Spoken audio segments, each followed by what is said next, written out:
9, 9, 10, 9 में देखेंगे हम। ये कहाँ से छपा है? प्रकाशक हैं सार्वदेशिक आर्य प्रतिनिधि सभा, महर्षि दानंद भवन, रामलीला मैदान, नई दिल्ली। और मुद्रक हैं Prince offset printer, 1510 Pataudi house, Dirang, नई दिल्ली। इसमें ऋग्वेद मंडल नंबर 9 और सूक्त 86 आपको दिखाते हैं। ऋग्वेद मंडल नंबर 9 सूक्त 86 का मंत्र 26। इसमें क्या कहा कि यज्ञ करने वाले यजमानों के लिए परमात्मा, यज्ञ माने धार्मिक अनुष्ठान यानी भक्ति करने वाले यजमान माने भक्तों के लिए परमात्मा सब रास्तों को सुगम करता हुआ उनके विघ्नों को मर्दन करता है और उनको पवित्र करता हुआ अपने रूप को सरल करता हुआ। अब परमात्मा का सतलोक में जो रूप है, मनुष्य सदृश हैं, करोड़ सूर्य करोड़ चंद्रमा मिला दे, एक रोमकूप की शोभा इतनी है। और उसी रूप में यदि यहाँ आ जाए तो हम कुछ नहीं देख सकते, आंखें बंद हो जाएं सबकी। इसलिए अपने रूप को वो सरल करके हल्के तेज पुंज का बना के वह कांतिमान परमात्मा यहाँ इन्होंने, ये कबीर शब्द है, कबीर, हम इसको कबीर बोल रहे हैं, कबीर अपनी देसी भाषा में, हम वेदों को वेद बोलते हैं, ऐसे कबीर। इन्होंने इसका अपनी व्याकरण अनुसार ऐसे संधि छेद करके ऐसे लिख लिया, इसका अर्थ कर दिया सर्वज्ञ। अब अगर इसका अर्थ ये कवि लिख दें तो भी हम मान जाते, लेकिन यहाँ परमात्मा का प्रकरण है तो कवि बीच में आ नहीं सकता, काव्यकार। इसका अर्थ है कबीर देव। इसके लिए कंसेप्ट फिर क्लियर करना पड़ेगा। जैसे ये पुस्तक है यजुर्वेद, ये पुस्तक है यजुर्वेद, ये स्पष्ट लिखा है, इसके ऊपर रे लगा रखा है और इसका संधि छेद करके और लिख दें यजु, जैसे ये लिख रखा है यजु, तो इसका अर्थ यजुर्वेद लिखना पड़ेगा। यदि कहीं पर ऐसा भी लिखा हो तो उसका अर्थ भी यजुर्वेद लिखना पड़ेगा, तभी इस पुस्तक के बारे में समझेंगे। अब इसी का प्रकरण यहाँ पर है एक। अब यजुर्वेद दिखाएंगे आपको बीच में, फिर ऋग्वेद पर आएंगे। प्रकाशक है सार्वदेशिक कार्य प्रतिनिधि सभा, 2/5, महर्षि दानंद भवन, रामलीला मैदान, नई दिल्ली से। ये इसके अनुवादक है महर्षि दानंद सरस्वती। मुद्रक prince offset printer, 1510 Pataudi house, Daryaganj, Nai Delhi से। इसके 36वें अध्याय में एक यजुर्वेद के ऊपर श्लोक है, मंत्र है। ये है यजुर्वेद और ये 36वां 63वां अध्याय 36वां अध्याय है। इसके प्रथम मंत्र में यहाँ लिखा है ऋचम वाचम प्रपदे मनो यजु प्रपदे। ये यजुर्वेद के विषय में है। इस मंत्र का यदि अनुवाद करता अर्थ कर दे यजु का और यजुर्वेद ना लिखे तो अनर्थ हो गया वो। यहाँ देखना, यहाँ महर्षि दानंद ने बिल्कुल सही लिखा है, यजु है ये शब्द, यजुर्वेद लिख दिया। इसको पूरा तभी बनेगा जब इसको समझने के लिए लिखना पड़ेगा कि ये यजुर्वेद की महिमा है। बस अगर इसका अर्थ कर देता, इस ना लिखकर और कुछ लिख देता, सतुतियाँ और कुछ लिख देता इसमें, तो कैसे समझते कि यजुर्वेद के बारे में जानकारी है। अब देखो हम फिर आते हैं उसी ऋग्वेद पर, हम फिर आते हैं ऋग्वेद पर। ये ऋग्वेद है 9-10 मंडल और यहाँ से देखें। प्रकाशक हैं सार्वदेशिक कार्य प्रतिनिधि सभा, महर्षि दानंद भवन, रामलीला मैदान, नई दिल्ली। ये वही है जो अभी आपको पहले दिखाया था। अब यहाँ देखिएगा, अब फिर आगे ऋग्वेद मंडल नंबर 9 सूक्त 86 मंत्र 26 पे।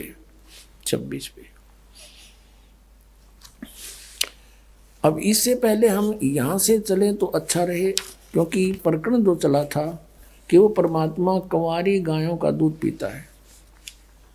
वो चाहे जब भी आता है जिस रूप में, यहाँ पर लिखा है ये ऋग्वेद मंडल नंबर 9 और सूक्त नंबर 1, इसका मंत्र नंबर 9। थोड़ा सा हिंट देंगे।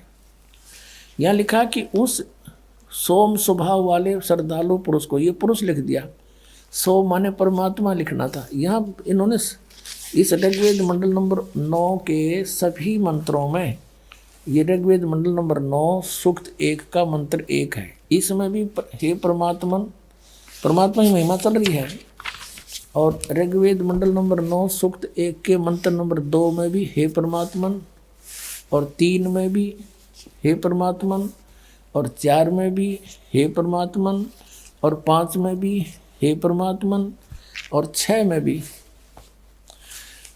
ऋग्वेद मंडल नंबर 9 सूक्त 1 मंत्र 6 में भी हे परमात्मन।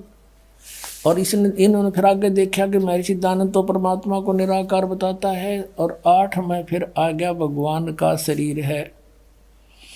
वहाँ पर पुरुष लिखना शुरू कर दिया 7 से ही। पुरुष माने भी परमात्मा होता है। ये यजुर्वेद अध्याय नंबर 40 के मंत्र 17 में दयानंद जी ने खुद पुरुष माने पूर्ण परमात्मा कहा है। तो यहाँ पुरुष माने हमने परमात्मा ही मानना पड़ेगा। उस परमात्मा को उग्र गतियाँ प्रेरणा करती हैं, यानी भयंकर स्थितियाँ जब हो जाती हैं परिस्थितियाँ पृथ्वी पर, तो परमात्मा आता है। भासमान शरीर को वह पुरुष प्राप्त होता है जिसमें 3 प्रकार से दूसरों को वारण करने वाला मधु में शरीर मिलता है, वो परमात्मा। अब हम इस 9 में पा गए। इसी से दो कि परमात्मा सह शरीर है। अब देखना, अब इसमें लिखा है कि वो परमात्मा 3 प्रकार के शरीर धारण करके सारी ब्रह्मांडों को संभालता है 3 स्थिति में। एक में तो वो स्थिर रहता है सतलोक में, ऊपर के लोकों में एक ऐसा रूप है, करोड़ सूर्य मिला दे करोड़ चंद्रमा, एक रोमकूप की इतनी शोभा है। वो तो वहाँ फिक्स, वहाँ तो स्थिर रहते हैं, स्थायी। अन्य रूप बना करके वो एक प्रत्येक युग में एक लीला करते हैं, एक बालक रूप धारण करके, और धीरे धीरे बड़े होते हैं। उसमें भी कंवारी गायों का दूध पीते हैं। ये दूसरी प्रकार का शरीर हुआ, शिशु रूप धारण करके आए, और फिर धीरे धीरे बड़े हुए। 5 वर्ष की आयु से ही वो फिर बड़े बड़े विद्वानों के छक्के छुड़ा देते हैं। 104 वर्ष के महर्षि रामानंद जो पूरे बहुत बड़े प्रसिद्ध हो चुके थे, उनको भी नतमस्तक कर दिया परमात्मा ने अपने ज्ञान के सामने। और फिर उनको अपना शिष्य बनाया, फिर आप उनके शिष्य बने। ये लंबी कहानी है, फिर बताएंगे। और तीसरी प्रकार का जो शरीर है, वो परमात्मा एक जिंदा महात्मा का रूप, संत महात्मा का रूप बना करके प्रकट होते हैं और अच्छी आत्मा को मिलते हैं। जहाँ भी कोई उसकी पुण्य आत्मा है, उनको मिलते हैं, ज्ञान से परिचित कराते हैं, अपनी सतीति से परिचित करा के वापस छोड़ देते हैं। फिर वो संत भी उनके गुणगान किया करते हैं। अब दूसरी प्रकार का शरीर आपको दिखाते हैं कि जब वो शिशु रूप धारण करके आते हैं, गाय का दूध से उनकी परवरिश होती है, कुंवारी गाय के दूध से। ऋग्वेद मंडल नंबर 9 सूक्त 1 मंत्र 8 हमने पढ़ लिया कि 3 दूसरों का वर्ण करने वाला, 3 प्रकार से दूसरों को वर्ण करने वाला मधु में शरीर मिलता है। अब ये दूसरी प्रकार का शरीर है उस अमर परमात्मा को, पूर्ण परमात्मा को, जो शिशु रूप धारण करके आता है। सब अभी अधन्या, अधन्या माने बिना धनाई, धेनु माने गाय, बिना धनाई यानी अभी अधन्या, पूर्ण रूप से, यानी अभी अधन्या का अर्थ है कुंवारी गौओं, उस गौवें उस तृप्ति करती हैं, तृप्त करती हैं। दूसरे शब्दों में ऐसा समझे कि उस परमेश्वर को जो शिशु रूप धारण करके आता है, कुंवारी गायों से उसकी परवरिश होती है, उसको तृप्त करती है। इति सिद्ध। अब पुण्यात्माओं, ये था दूसरी प्रकार से परमात्मा जो हमारी देखभाल संभाल करने के लिए, धारण पोषण करने के लिए आते हैं। और तीसरी प्रकार का शरीर ये वो उनका ऐसा है कि जब चाहे जहाँ प्रकट हो जाते हैं, एक साधु संत रूप बना के, और अपनी अच्छी आत्माओं से मिलते हैं, उनसे वार्तालाप करते हैं, ज्ञान चर्चा करते हैं। अब वो प्रकरण आगे चलेगा। और वो कौन है? वो परमात्मा वेद क्लियर कर रहे हैं, वो कबीर देव है। अब आप देखो, ऋग्वेद मंडल नंबर 9 सूक्त 86। अब इसमें 26 मंत्र आपने पढ़ा, अब फिर पढ़ेंगे। यज्ञ करने वाले यजमानों के लिए परमात्मा, अर्थात भक्ति करने वाले भक्तों के लिए परमात्मा सब रास्तों को सुगम करता हुआ उनके विघ्नों को मर्दन करता है, उनको पवित्र करता हुआ और अपने रूप को सरल करता हुआ हल्का बना करके वह कांति में परमात्मा कबीर देव, यहाँ कबीर देव लिख देना था बस, विद्युत के समान क्रीड़ा करता हुआ वर्णीय पुरुष को, अच्छी आत्मा को, श्रेष्ठ पुरुष को प्राप्त होता है। यहाँ देखना ऋग्वेद मंडल नंबर 9 सूक्त 86 मंत्र 26 पढ़ दिया। 27 में क्या बताया है कि जो परमात्मा धूलोक के तीसरे पृष्ठ पर विराजमान है, सतलोक में भी उसके अंतिम छोर पर रहता है। अब ऋग्वेद मंडल नंबर 9 और सूक्त नंबर 82 इसको और अच्छी तरह क्लियर करता है।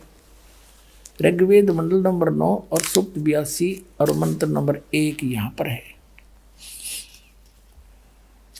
जो सर्व उत्पादक प्रभु यानी सबकी उत्पत्ति करने वाला परमेश्वर, सबका रचनहार, प्रकाश रूप, सद्गुणों की वृष्टि करने वाला, पापों को हरण करने वाला है, वह राजेव राजा के समान। ओह, यहाँ 269 पृष्ठ, इन्हीं का अनुवाद आगे देखो 270 पृष्ठ। राजा के समान दर्शनीय है, राजा की तरह देखने जोगा है। ऊपर परमात्मा मनोहर मुकुट धारण किए बैठा है, सवेद छत्र सिर मुकुट विराजे, देखत ना उस चेहरे नू। राजा के समान दर्शनीय है, देखने जोगा है। और वह पृथ्वी आदि लोकांतरों के चारों ओर शब्दमान हो रहा है। वह वर्णीय पुरुष को, अच्छी आत्मा को, जो दृढ़ भक्त है उसको पवित्र करता हुआ प्राप्त होता है। जिस प्रकार विद्युत सने वाले स्थानों को आधार बनाकर प्राप्त होता है, जैसे आकाशीय बिजली काशी की धातु पर गिरती है, उसका अट्रैक्शन होता है, ऐसे ही वो परमात्मा उस दृढ़ भक्त को मिलता है जिनका उसके प्रति विशेष लगाव होता है। अब यहाँ देखो किस उद्देश्य से आता है। ऋग्वेद मंडल नंबर 9 सूक्त 82 मंत्र 2 में आप देखेंगे वो किस उद्देश्य से आता है। हे परमात्मन, उपदेश करने की इच्छा से आप महापुरुषों को प्राप्त होते हो, अच्छी आत्माओं को प्राप्त होते हो, और आप अत्यंत गतिशील पदार्थ के समान यानी बहुत तीव्रगामी होकर के हमारे आध्यात्मिक यज्ञों को प्राप्त होते हैं। आप वही फिर आ गया, आप कबीर देव हैं। हम उसको कबीर देव कहने लगे, फिर कबीर साहब कहने लगे। कबीर वेदों में कबीर, और हम उसको कबीर बोलते हैं। कुरान शरीफ में भी उसको कबीर बोला है। कबीर देव हैं, शुद्ध स्वरूप हैं, हमारे पापों को दूर करके हे अमर परमात्मा आप हमको सुख दें। अपने आत्मा उन महापुरुषों में से कौन कौन है अच्छी आत्माएं, जैसे आपको अभी गिनाया। हम सुल्तानी नानक तारे दादू को उपदेश दिया, जात जुलाहा भेद न पाया, वो कौशी माहे कबीर हुआ। उनमें से एक दृढ़ भक्त श्रेष्ठ आत्मा आदरणीय नानक साहिब जी हैं, जिनको परमात्मा बेई नदी पर मिले थे। सुल्तानपुर शहर में पश्चिमी पाकिस्तान के अंदर है वो क्षेत्र। पहले ज्वाइंट भारत था ये सारा, अफगानिस्तान, बलूचिस्तान, पश्चिमी पाकिस्तान, पूर्वी पाकिस्तान और ईरान, इराक तक, गढ़ और गजनीब तक ये भारतवर्ष था। नानक साहिब जी के पहले जन्म सतयुगमय राजा अम्बरीश थे। त्रेता में यही आत्मा राजा जनक हुए, और कलयुग में ये नानक राजा जो ना वही आत्मा श्री नानक जी हुए। अपने आत्माओं पहले ये राजा थे, इनके नौकर रहा करते थे पिछले पुनों के कारण, और इन पुनों को स्वर्ग में खर्च करके वापस आ जाते हैं सभी प्राणी। फिर ये स्वयं एक सुल्तानपुर के नवाब के यहाँ मोदी खाने में नौकरी कर रहे थे। लेकिन ऐसी आत्माएं भक्ति बिना रुक नहीं सकती। एक ब्रजलाल पांडा इनको पढ़ाया करता था, गीता जी को हिंदी भी उन्होंने पढ़ाई थी, ये फारसी भी पढ़े थे एक मौलवी से। इनके पिताजी श्री कालूराम मेहता खत्री यानी अरोड़ा जाति से थे, हिंदू परिवार था इनका। और श्री कृष्ण जी श्री राम के खूब तगड़े पुजारी थे, सभी देवी देवताओं की पूजा करते थे।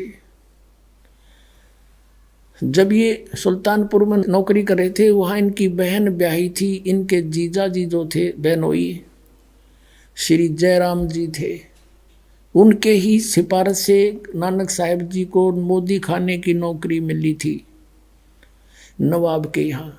और जयराम जी भी वहाँ नवाब के ही सर्विस करते थे, या जैसे वो अच्छे गणमान्य व्यक्ति थे।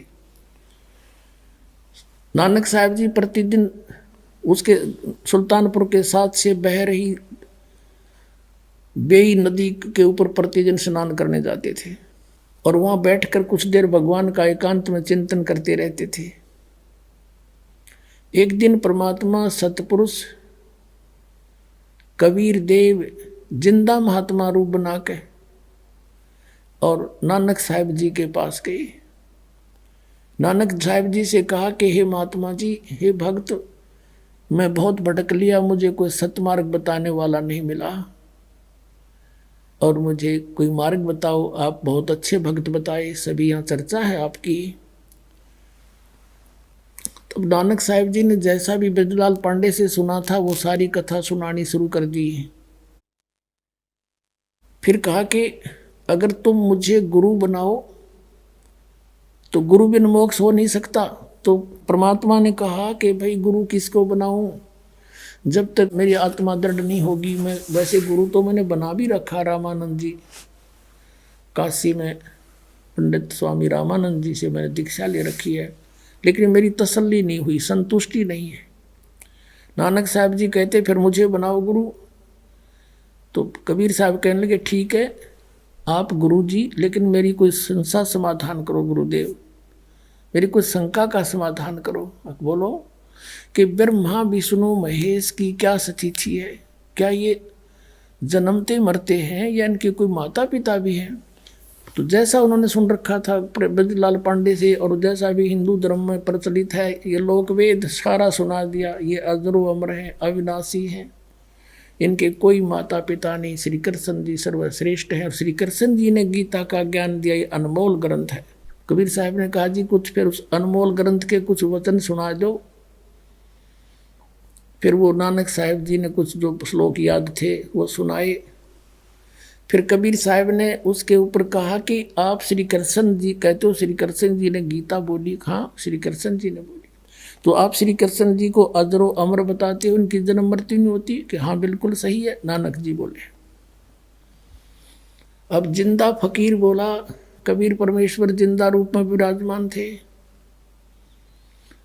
कि आपके गीता ज्ञानदाता चौथे अध्याय के 5वें और 9वें श्लोक में, दूसरे अध्याय के 12वें श्लोक में और 10वें अध्याय के दूसरे श्लोक में कहता है मेरी जन्म और मृत्यु होता है। अर्जुन तू नहीं जानता, मैं जानता, मैं जानता हूं। और फिर कहता 18वें अध्याय के 62वें श्लोक में कि तू सर्वभाव से उस परमेश्वर की शरण में जा, उसकी कृपा से तू परम शांति को, सनातन परम धाम को प्राप्त होगा। तो वो कौन है जो गीता ज्ञानदाता से भी अलग है। अब काफी प्रश्न उत्तरी हुई। तब नानक साहब जी अक्षुब्ध हो गए और उनकी चर्चा सुनकर जो स्नान करने सुबह सुबह भगत जाते थे 50-60 वो भी बैठ गए चारों तरफ। जब नानक साहब जी की अरुचि देखी, नाराज होते देखे, परमात्मा उठकर चल पड़े कि महाराज नाराज ना हो, हम तो शंका समाधान चाहते थे, आप नाराज ना। उठकर चल पड़े। जब वो जा लिए काफी दूर, जब पूछा कि ये कौन था, उन्होंने ये कौन था जो आपको गुरु जी बोल रहा था, तब श्री नानक साहब जी ने कहा कि ये नीच जात था, काशी का जुलाहा धानक, और हमारे ब्रह्मा विष्णु महेश को कहता है तो नासवान है। इसको जवाब आया नहीं, उठ के चला गया। तो सब अब अपने काम लग गए। श्री नानक जी भी स्नान करके अपने काम चले गए, लेकिन उनका जख्म हो गया अंदर। एक साची बात कही, गीता आकर देखी दोबारा उन्होंने, कोई बात तो सारी सत्य कहे थे। और मन में यूं कह कि एक बार फिर वो आवे संत भक्त, फिर चर्चा करूं। कुछ दिनों के बाद, महीने 2 महीने 6 महीने उनको खूब तड़फा के फिर इसी तरह प्रतिदिन स्नान करने जाते थे और इसी खोज में थे शायद कितने दिखाई दे जाए, आज फिर बात करूं। स्नान करने के लिए तैयारी थी, कपड़े निकाल रखे थे, नौकरों को दे दिए थे, वो लिए खड़े थे नानक साहब की। अपना जो नहाने के लिए एक वस्त्र रखते हैं शरीर पे, वही शेष था। इतने में परमात्मा केवल नानक साहब को दिखाई देते। उनकी खुशी का ठिकाना नहीं रहा, जिंदा महात्मा के रूप में आए। और थोड़ी सी दूर नानक साहब भी चले गए आगे कि आओ भक्त, आओ भक्त, आपके इंतजार थी मुझे।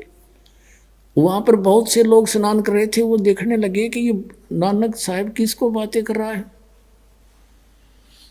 कुछ एक कहने लगे आप पे कहने लगे भगत आप बोलिया करो। भगत तो भाई ये पता नहीं कौन से मूड में बैठा है।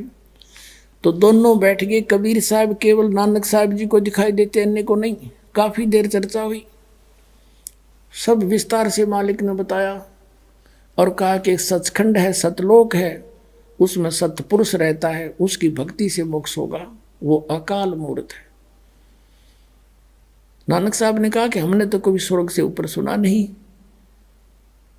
तो कहते हैं नानक साहब जी ने ये शर्त रखी कि आप मुझे ढूंढ दो दरिया में, तो मैं आपको गुरु बना लूंगा, तेरी सारी बात सुनूंगा। ये कहकर छलांग लगा दी दरिया में। कबीर साहब ने वहीं से अंतर्धान किया उनको, और अब सटरी में जिधर से जल आ रहा था उसी साइड में ले गए।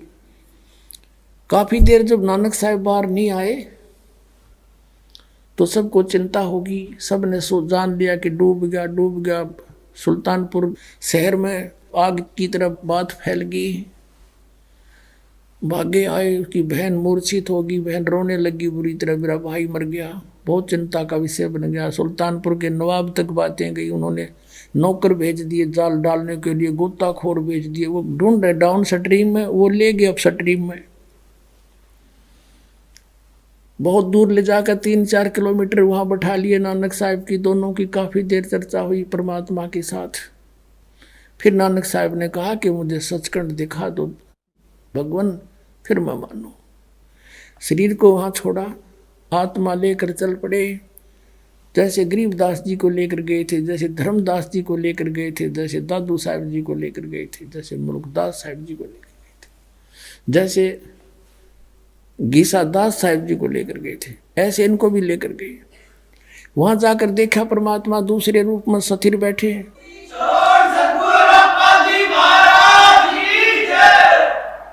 जब परमात्मा ऊपर बैठे हैं ओवरऑल कंट्रोलर के रूप में, करोड़ सूर्य मिला दे करोड़ चंद्रमा, ऐसा चेहरा मालिक का, ऐसा स्वरूप है उनके। एक रोमकूप की ऐसी शोभा है। एक बहुत बड़े गुम्बद में विराजमान है, बहुत बड़े गुम्बद में, जैसे मंदिर नुमा गुम्बद होता है, बहुत बड़ा, पूरी पृथ्वी से भी बड़ा। इस पृथ्वी ने सीधा कर दे, ऐसे गोल नहीं। और इतना बड़ा गुम्बद मालिक बीच में बैठे हैं।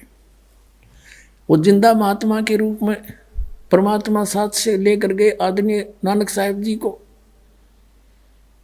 तो वहां क्या देखा कि भाई रब तो ये है जेड़ा तकत पे बैठा। और यो यहाँ का जो कबीर है, ये बाबा कबीर जिंदा यहाँ का कोई गण है। क्योंकि कबीर साहब जिंदा महात्मा के रूप में गए थे नीचे से, तो चौर करने लगे अपने दूसरे रूप पर है। तो सोचा ये सेवक होगा बाबा जी जो जिंदा नीचे आया है। इतने में तेजो में शरीर खड़ा हुआ। कबीर जो नीचे से गए थे, जिंदा महात्मा वाला शरीर विराजमान हुआ। और वो तेजो में शरीर जो रब दिखाई दे था, वो लगा चौर करण जिंदा वाले रूप पर। नानक साहब सोच ही रहे थे भाई बाबा जी जिंदा महात्मा पे और रब चमर करता है, ये कैसी अजीब लीला इनकी। इतने में तेजो में शरीर और परमेश्वर कबीर साहब जिंदा वाले शरीर में समा गया, एक रह गए।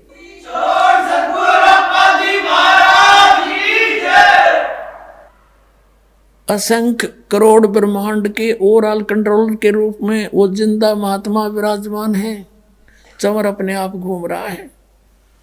नानक साहब जी देख रहे हैं कि ये तो सचमुच रब ही था जो नीचे गया था, ये काल मूर्त स्वयं ही था। भया एक से दो, जैसे रामानंद जी को मिले थे, स्वामी रामानंद जी को भी दिखाए थे, ऊपर आदरणीय रामानंद जी को भी, तब उन्होंने कहा था दो ठोर है एक तू, भया एक से दो, कह रामानंद हम कारणे तुम आए हो मगजो।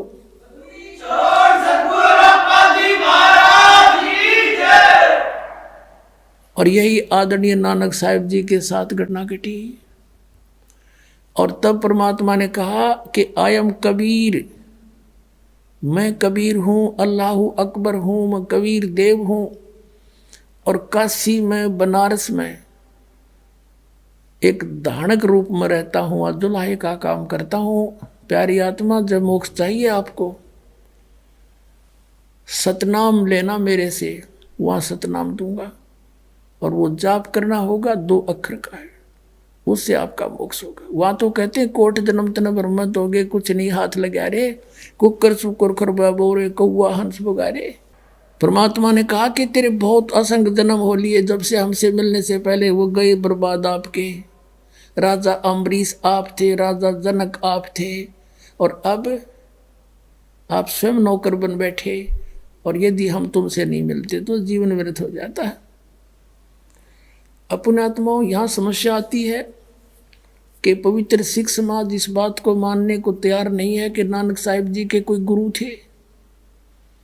वो कहते हैं स्वयं ही परमात्मा ही मिले थे उनको, और हम भी यही कहते हैं कि वो परमात्मा ही मिले थे उनको। वो कहते अकाल मूर्त मिले थे, हम भी कहते हैं अकाल मूर्त मिले थे। हम कहते हैं उनको कबीर मिले थे, दानक जुल्हा काशी वाला मिले थे। तो यहाँ सिख समाज के गले या बात उतरती नहीं कि नहीं, ऐसा नहीं हो सकता। तो पुण्यात्माओं, प्रमाणों के सामने फिर किसी के जोर नहीं चलता। हमारे प्रमाण फिर सबको मनाएंगे कि सचमुच ऐसा ही है। अब आपको दिखाते हैं एक झलक कि नानक साहब के गुरु थे कबीर साहब, जिंदा महात्मा रूप में आए थे। अभी दिखाते हैं।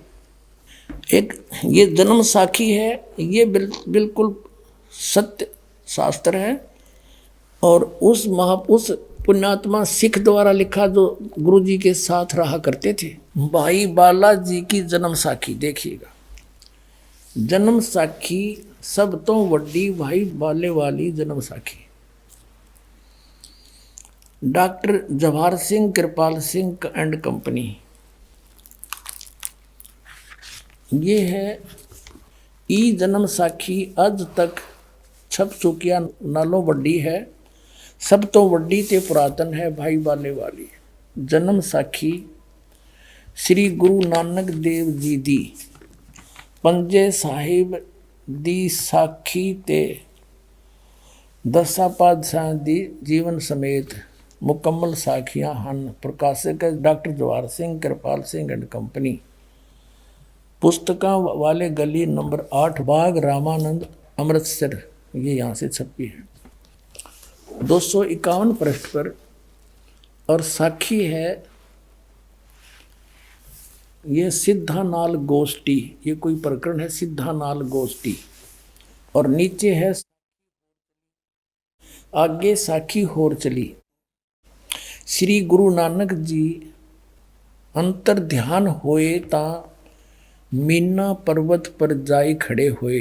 ता फिर मर्दा ने कहा जी असी इथे किथे आए हाँ। ता गुरु नानक जी की हा मर्दाना असी हुण मीना पर्वत ते आए हाँ। तो यहाँ कोई चर्चा चली उनकी। अब 252 पर देख लो।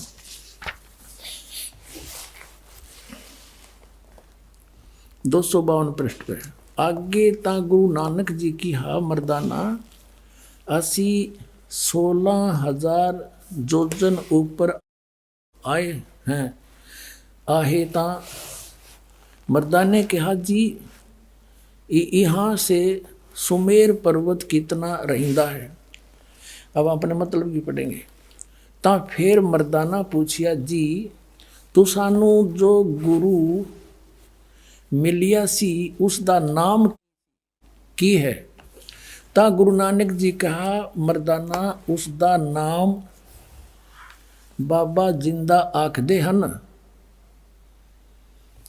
जहाँ तोड़ी जल और पवन है उस दे हुक्म विच चलदे हन। अते अगन और मिट्टी ए भी उस दे आखे विच हन। जिस ताही बाबा जिंदा मिलेगा, जिस ताही बाबा जिंदा मिलेगा तिस ताही बाबा आखना चाहिए, होर ताही बाबा नहीं आखना। अब कहने का भाव है कि यू है सबका बाबा सबका दादा, जो मैं हमने और किसी को बाबा कहना व्यर्थ है। मर्दा ने किया गुरु जी असी तां तुहाडे नाल सी ही रहिंदे हन।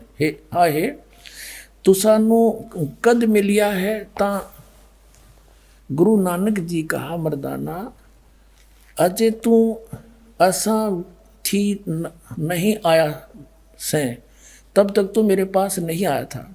जद असी मिलन गए से ता मर्दा ने कहा जी कद गए से।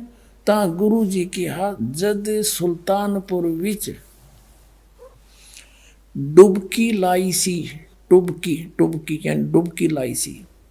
तब मर्दाना असी 3 दिन उसे पासे रहे से। मर्दाना भाई बाला जानते हैं मर्दाना वो समय गुरु है, ऐसा गुरु है जिसकी सत्ता संपूर्ण जगत नू आसरा दे रही है। कहते हैं जब सुल्तानपुर विच डुबकी लाई थी तब मर्दाना असी 3 दिन उसे पासे रहे सी, उसके पास रहे थे। और वो जिंदा महात्मा है, उसको ये समझ गया है। उसका नाम बाबा जिंदा अखदे हन। बोलो सतगुरुदेव की जय।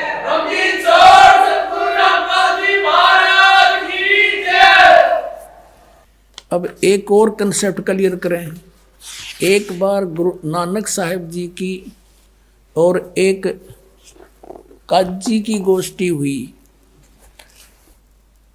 तब काजी ने प्रश्न किया, तब गुरु नानक देव जी उसका उत्तर देते हैं। किस प्रकार देते हैं और दिखाते हैं आपको। पहले एक और गजब की इसमें इसी पुराण संग्रह में कमाल की बात मिली है पुण्यात्माओं, क्योंकि सच्चाई ऊपर आए बिना रहा नहीं करती। जैसे धर्मदास जी को परमात्मा ने कहा था धर्मदास मेरी लाख दुआई, वही जिंदा महात्मा के रूप में उनको मिले थे मथुरा में, और कहा था धर्मदास मेरी लाख दुआई, ये सार नाम और सतनाम की तो बाहर ना जाई, ये मूल ज्ञान बाहर ना जाई, और मूल ज्ञान बाहर जो पढ़ी बिचली पेड़ी हंस नहीं तेरी।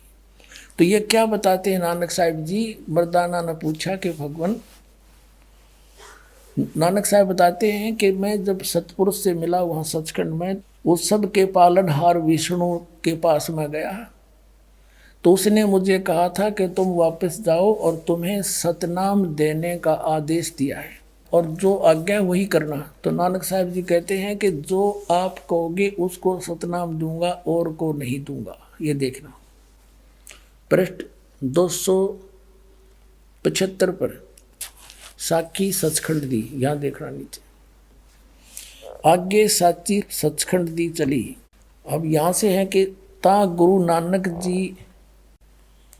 नानक जी धुर सचखंड दरबार में जाई पहुँचे, जहाँ बड़ा प्रकाश है और प्रकाश रूप तख्त के ऊपर सत निरंकार ज्योति पुरुष बैठे हैं, ज्योत स्वरूप बैठे हैं।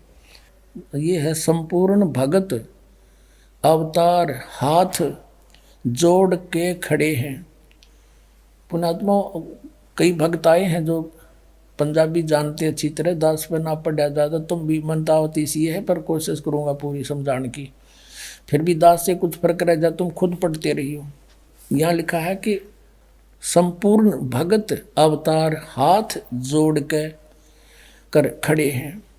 अते बाबा नानक जी वो जो कोटान सूरज के समान प्रकाश, कोटान यानी कोटों सूरज के समान प्रकाश है, कोटान चंद्रमा जैसा शीतल इसका प्रकाश है, उस सच्चे प्रकाश विखे प्रवेश किया। उस विष्णु जी विराजमान है। उस ज्योत रूप भगवान की उस तत्व यानी उसकी स्वरूप विष्णु भगवान, विष्णु निरंकार विष्णु भगवान विष्णु जी विराजमान है।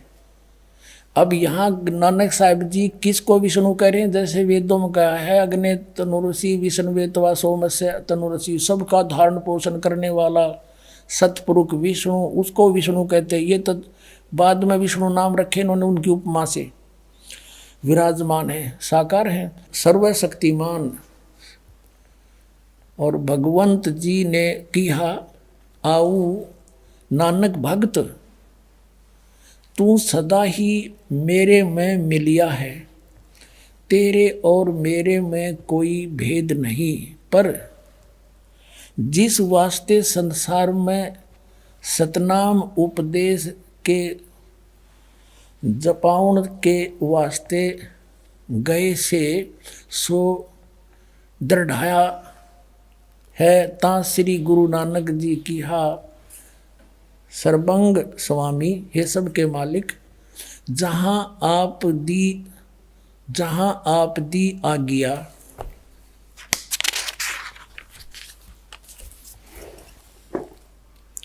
अब 276 पे, जहाँ आपकी आज्ञा तहाँ सतनाम दा चक्कर फेरिया है, जहाँ जहाँ आपका हुक्म होएगा तहाँ तहाँ सतनाम का चक्कर फेरेंगे।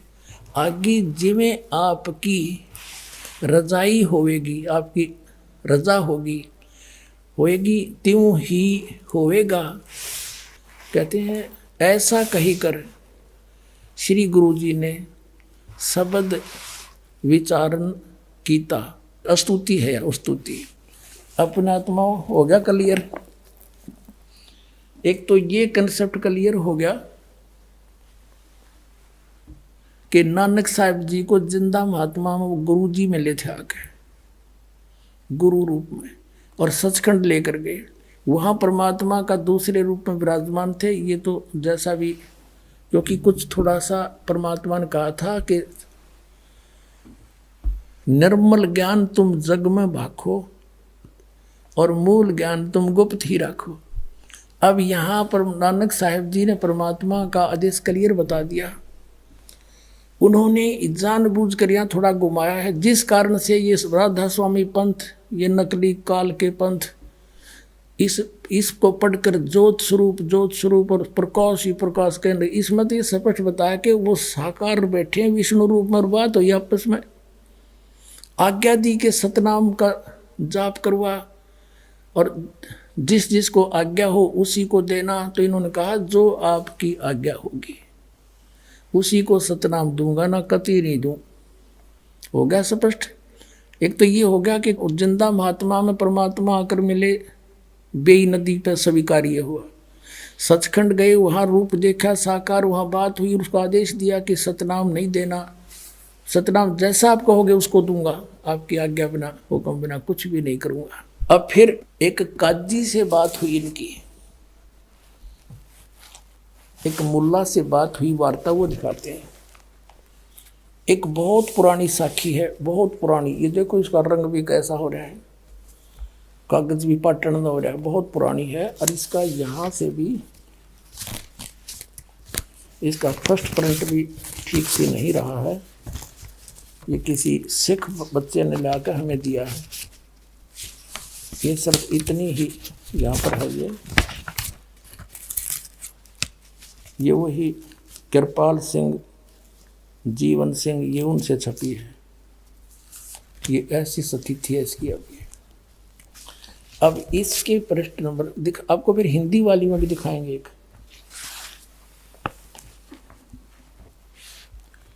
122 पृष्ठ पे ये है स्वामी सुआल काजी रुकन दीन सुरा। ये रुकन दीन कोई काजी है। तो हम यहाँ पढ़ेंगे, इनकी आपस में वार्ता हो रही है। तो नानक साहब ने कहा, नानक आखे रुकन दीन सच्चा सुनो जवाब, चारों कूट और सलाम कर ता ऊ होवे सवाब, ता तो ही होवे सवाब। कहते हैं खालक आदम सिरजिया, आलम बड़ा कबीर। कहते हैं खालक आदम सिरजिया, जिस खालक ने, जिस परमात्मा ने तुम्हारा आदम की रचना की, आदम हुआ आदम की, और वो आलम बड़ा कबीर, वो सबसे बड़ा सर्वशक्तिमान परमात्मा कबीर है। और फिर कहा कि कायम दायम और कुदरती, सिर पीरा दे पीर, सब गुरुआं के गुरु और आलम बड़ा कबीर। बोलो सतगुरुदेव।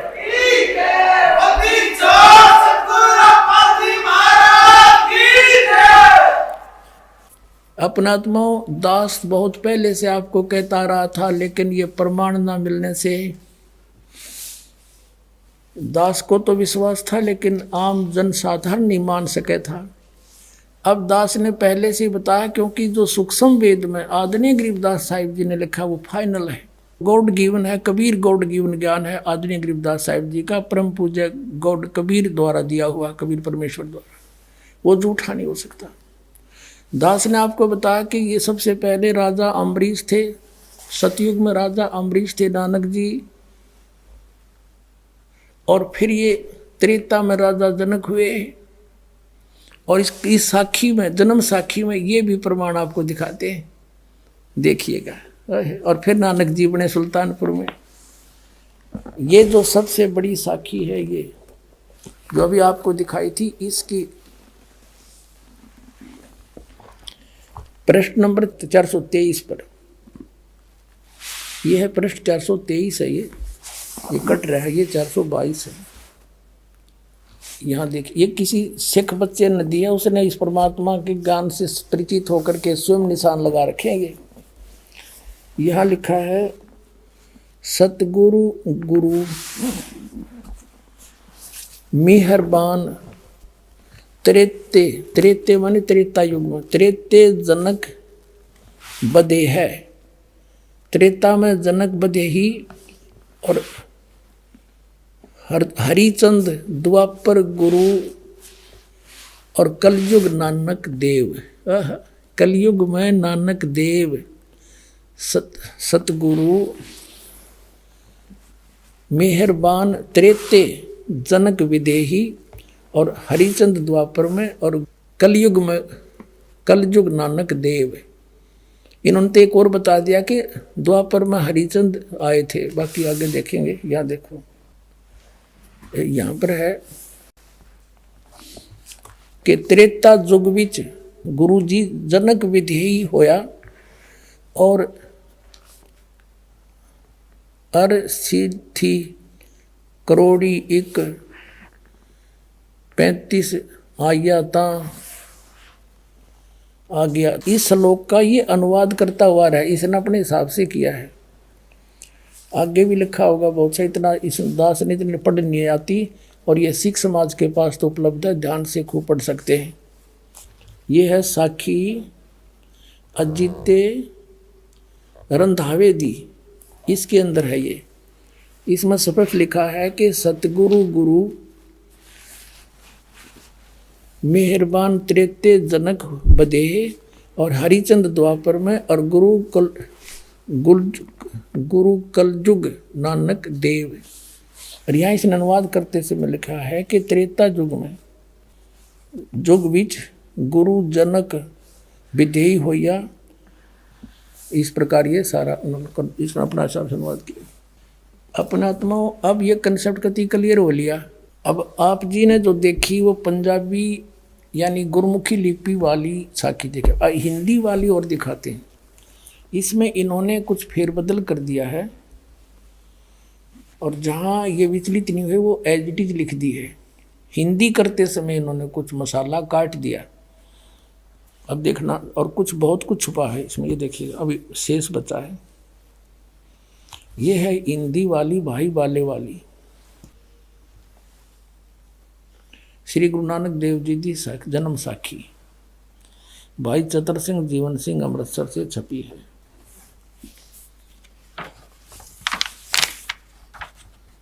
ये भाई बाले वाली श्री गुरु नानक देव जी की जन्म साखी, पंजे साहिब 10 पातशाह का जीवन संपूर्ण साखियां सही दर्ज है। प्रकाशक हैं भाई चतर सिंह जीवन सिंह अमृतसर, ये यहाँ से छपी है। बाजार माइया सेवा अमृतसर, ये इनके फैक्स और फ़ोन नंबर है। भाई चतर सिंह जीवन सिंह, ये मुद्र का जीवन प्रिंटर्स अमृतसर। इसमें हिंदी में और पढ़ी आराम से आनंद आओगा आपको। ये है पृष्ठ तो 97 पे 197 पे, सवाल काजी रुकनदीन सूरा के, नानक साहिब जी से कोई सवाल किया, जवाब श्री गुरु नानक देव जी का। हम यहाँ से पढ़ेंगे अपने काम का। नानक आखे रुकनदीन सच्चा सुनो जवाब, चारों कोट सलाम करता ही ता तू ही होवे सबाब। अब 198 पे साखी मक्के मदीने की, वो नीचे है 198 पे, पृष्ठ 198 पे। अब खालक आदम सिरजिया, यानी जिस भगवान ने आदम की उत्पत्ति की, आलम बड़ा कबीर, वो सबसे बड़ा परमात्मा कबीर है। अब यहाँ मुसलमान भाई कबीर का अर्थ बड़ा करते हैं, तो नानक साहब ने यह समस्या हल कर दी है कि वड्डा कबीर, इसका अर्थ भी करना भूल जाओगे कि इस कबीर का अर्थ बड़ा होगा, कर दिया होगा यहाँ पर। खालक आदम सिरजिया आलम बड़ा कबीर, और कायम दायम कुदरती सिर पीरा दे पीर। अब क्लियर कर दिया कि वो पीरा के पीर जगत गुरु हैं, वो सतगुरु पुरुष कबीर हैं, चारों युग परवाने, झूठे गुरुआ मर गए वो हो गए भूत मसाने।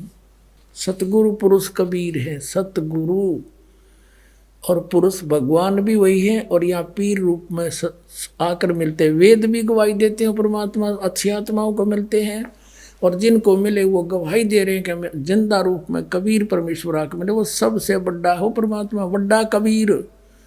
ये कहते हैं अल्लाहू अकबर, बड़ा बड़ा भगवान, कबीर का अर्थ बड़ा करते हैं।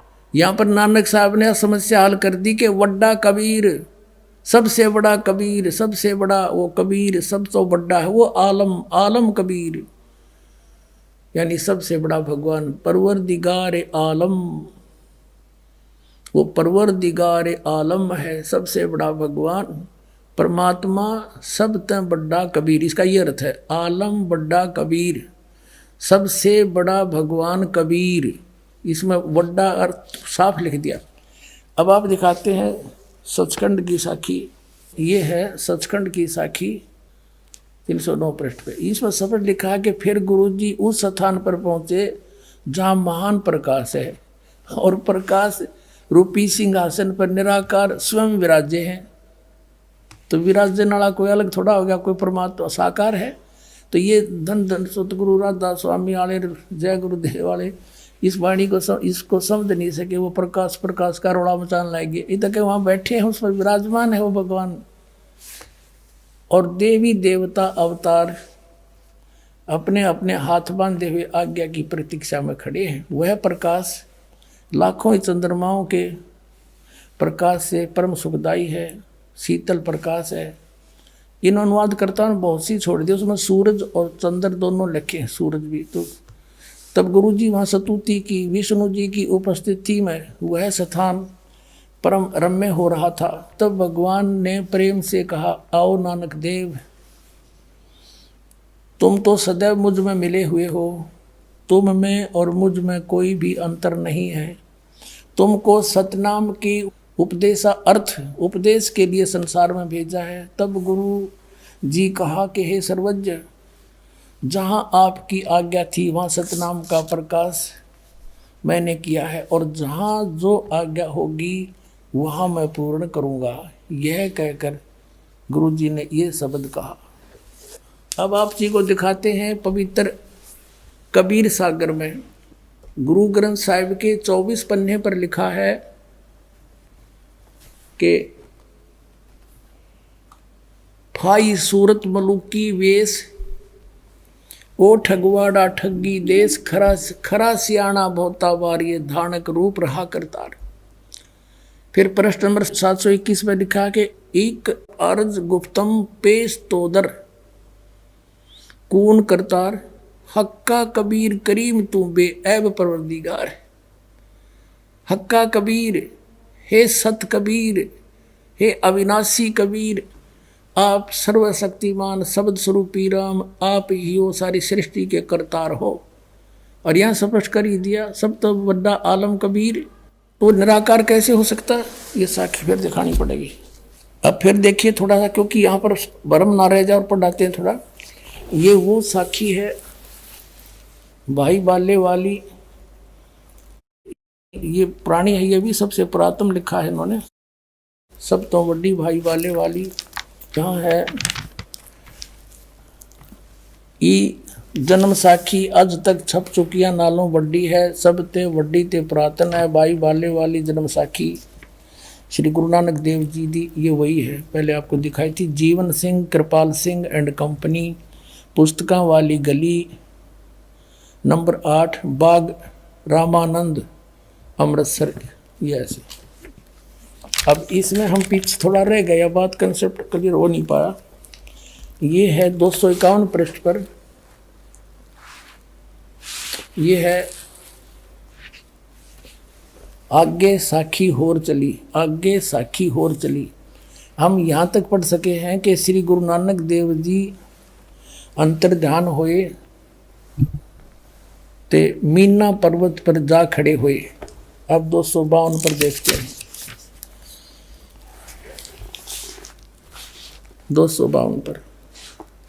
और मियाँ नाल गोष्ठी, ये सिद्धा नाल गोष्ठी हुई, ये उसका ही प्रकरण है। अब इसमें 252 पर यहाँ आपने पढ़ लिया था कि फिर मर्दाना पूछिया जी तुहानू जो गुरु मिलिया सी उसका नाम की है। ता गुरु नानक जी की हा उसका नाम, मर्दाना उसका नाम बाबा जिंदा आखदे हन। आगे ता मर्दाने ये ना उन्होंने बाबा आखना, और ने बाबा नहीं आखे, होर से भाई ताही बाबा नहीं आखना। ता मर्दाने किहा गुरु जी असी भी ता तुहाडे नाल सी। तो फिर आगे आहे तुहानू कद मिलिया है। ता गुरु नानक जी कहा मर्दाना अजे तू असा थी नहीं आया से, जद असी मिलन गए सा। ता मर्दाने कहा जी कद गए सी सो। ता गुरु जी कहा जद सुल्तानपुर विच डुबकी लाई सी। तब मर्दाना असी उन 3 दिन उससे पासे रहे से, उस 3 दिन उससे के पास रहे थे। मर्दाना भाई बाला जानदा है, मर्दाना वो ऐसा गुरु है जो जिसकी सत्ता संपूर्ण जगत नू आसरा दे रही है। और मर्दाना जिंदा उसनू कहते हन जो काल दे वस ना आवे। हथों काल उस दे वस होवे। ता मर्दाना किहा कि उसदा रंग की है अते उसदा आसन कीचे है। ता गुरु जी की हा मर्दाना उसदा रंग लाल है, पर उस लाली नाल कोई लाली मिलदी नहीं। अते उस दे रोम सवर्ण दे रंग दे हन, उसके रोम उनके बाल सोने के रंग के हन, पर उन्हां दे नाल सोना भी दख नहीं देंदा है। ते रसना थी बोलदा भी नहीं, अते रोम रोम थी मर्दाना होए शब्द हो रहा है। एहो शब्द हो रहा है गहर गंभीर। ता मर्दाने किहा धन हो गुरु जी तुसा, बिना ए निशा असाडी कौन करे। ता मर्दाने आखिया गुरु जी हुन सुमेर पर्वत चलो। अब इसमें स्पष्ट हो गया कि उसके एक रोमकूप सोने कैसे हैं, उसका रंग लाल लाल है, तो निराकार कैसे हो गया। अब देखिएगा गुरु ग्रंथ साहिब से कुछ साखी हम आपको सुनाएंगे पढ़कर, ये अलग से छपी हैं। अब देखिएगा वड्डा, ये है 567 पृष्ठ पन्ना पर गुरु ग्रंथ साहिब में। वड्डा साहिब है आप अलख अपारा, तेरे बंके लोयन दंत रिसाला। सोने नक जिन लंबड़े वाला, और कंचन काया, सोने के साथ शरीर आपका कंचन काया, और सोने की ढाला, सोने की तरह आपका सुंदर शरीर जो है सोने जैसा है, तो निराकार की तरह गया फिर वो। और सोवन ढाला कृष्ण माला, जप हु तुसी सले हिलो, बंके लोयन दंत रिसाला। फिर क्या बताता है, क्या लिखा कि जम द्वार न होई खड़िया, सिख सुनो में ही लिहो वाणी। फिर लिखा कि हंसा हंसा बग्गा बग्गा, लह मन जी की जाला, और बंके लोहन दंत रिसाला।